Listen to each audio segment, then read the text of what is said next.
Everybody knows that the squat is the titan of the gym. However, there's a lot of misinformation and a lot of dated information that is restricting a lot of people from reaching their maximum potential in the squat. Have you fallen victim to any of these myths? Let's find out. I'll be debunking three very common myths that I have heard. One being the knees, or it being unsafe for your knees to travel past your toes in the squat, driving through the heels, and inhaling on the descent and exhaling on the ascent of the squat.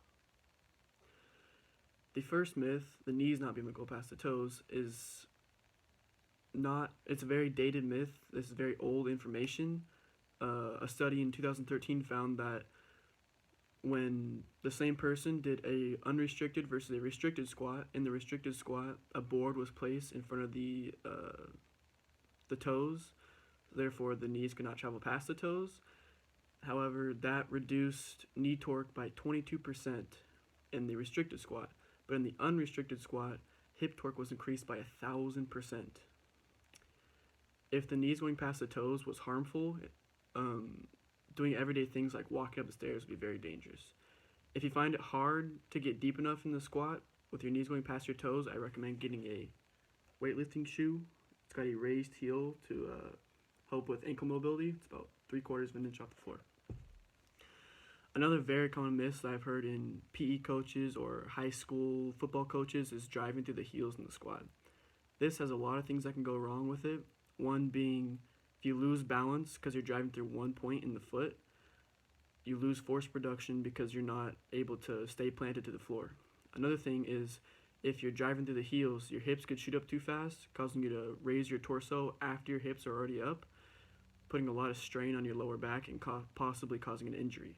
Another thing with that is, if your hips shoot up too fast and your weight falls forward on the toes, that could give you a calf strain because you're pushing too much through the toes. The last myth I want to debunk is the improper breathing and bracing in the squat. A lot of personal trainers and probably high school coaches will tell you to inhale on the descent of the squat and exhale on the ascent of the squat. The descent being the squatting down part and the ascent being the standing back up. Inhaling on the descent is very ineffective because you're not getting the maximum rigidity in your core and to really create that spinal stability that's needed for a heavy squat.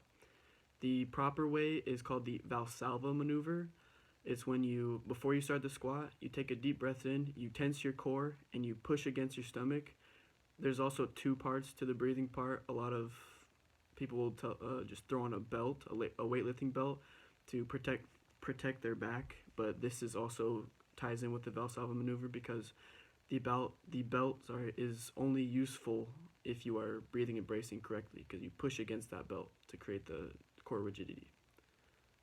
I'm now showing a picture of somebody correctly using the Valsalva maneuver. The arrows represent the air being pushed against the abdominals to create that spinal rigidity. In conclusion, I debunked three very common myths in the squat that I have seen. The knees not being able to go past the toes, the weight driving through the heels rather than the middle of the foot and creating the full foot on the floor, and also the improper use of breathing and bracing. Some of these methods are kind of hard to get used to, but with a lot of practice, I think you will be able to use very effective and correct technique in the squat.